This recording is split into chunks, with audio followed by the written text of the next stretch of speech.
The sun's out today, but the air doesn't feel as pure for whatever reason. Maybe that's why you see all these ambulances and stuff attending to people. And what's going on today?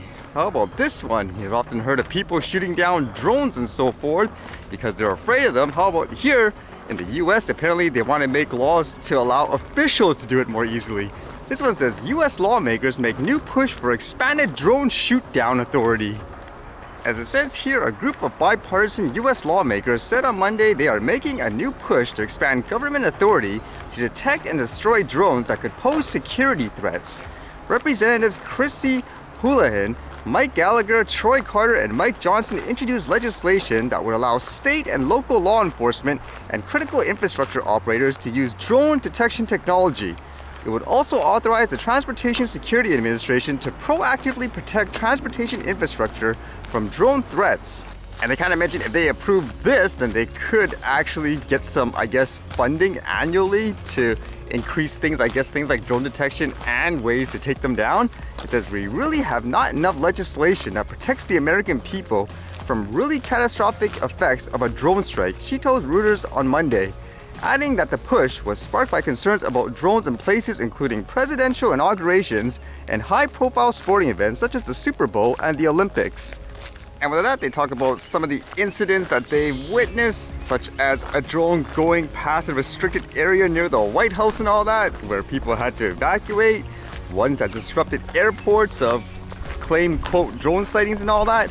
I always have to wonder though with this, for example, if someone flew their drone around a military base and all that, isn't it common sense for everyone to say you're not supposed to do that, and at the same time you would expect them to actually take it out? That's what I would assume anyways. I don't think anybody would feel sorry too. Let's just say if it was someone just goofing around and they lose their drone that way where it's shot down, I don't think anyone would dispute that, would they? Especially in that type of area, like say a military base and all that.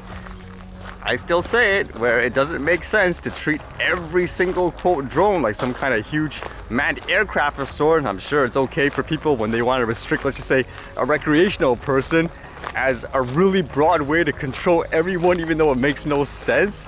And now you can kind of see how it backfires, I guess, when you try to categorize everything in such a broad way. I mean, again, I would think it's just common sense. If someone's flying it in a place where they clearly shouldn't and there's a security issue, I would just say, what? Then you go take it down, find ways to counter it, so to speak, not create over-the-top regulations or broad descriptions of what a, quote, drone is in general. Imagine describing a, quote, car on the road as literally just anything that has a wheel. It doesn't matter. Wouldn't that be insane if you think about it? And then I was reading this, more AI-related news. How about this one by the sounds of it? It says here, Google DeepMind CEO says its next algorithm will eclipse ChatGPT. An artificial intelligence program called AlphaGo from Google's DeepMind AI lab made history by defeating a champion player on the board game Go. Now, Demis Hassabis, DeepMind's co-founder and CEO, says his engineers are using techniques from AlphaGo to make an AI system dubbed Gemini that will be more capable than that behind OpenAI's ChatGPT. DeepMind's Gemini, which is still in development, is a large language model that works with text and is similar in nature to GPT-4, which powers ChatGPT. But Hassabis says his team will combine that technology with techniques used in AlphaGo, aiming to give the system new capabilities such as planning or the ability to solve problems. At a high level, you can think of Gemini as combining some of the strengths of AlphaGo type systems with the amazing language capabilities of the large models, Hassabis says. We also have some new innovations that are going to be pretty interesting. Gemini was first teased at Google's developer conference last month when the company announced a raft of new AI projects. So theoretically, this thing should be able to try and learn from its mistakes, and through repeated attempts, it'll adapt to the situation. Kind of reminds me of this funny video I saw before where somebody took, an AI program to play the game Super Mario World. It only knew the game's basic controls, so you can see it dying constantly in the game, and as it tries to experiment new ways, you can see how it tries to blast through the level through, just general evolution. I guess that's kind of like what this would be. I remember another funny example I saw from a cartoon apparently where this robot was playing against a human with the game tic-tac-toe, and so when they started playing, I guess the human just wrote in one spot, and then immediately the robot's like, you lose. He's like, what? He didn't even like start the game or whatever. Like, it was his turn. He goes, I calculated every single possibility and probability, and with that, the robot determined that it's the winner. Either way, this stuff is coming really quick.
Alright, see you guys later.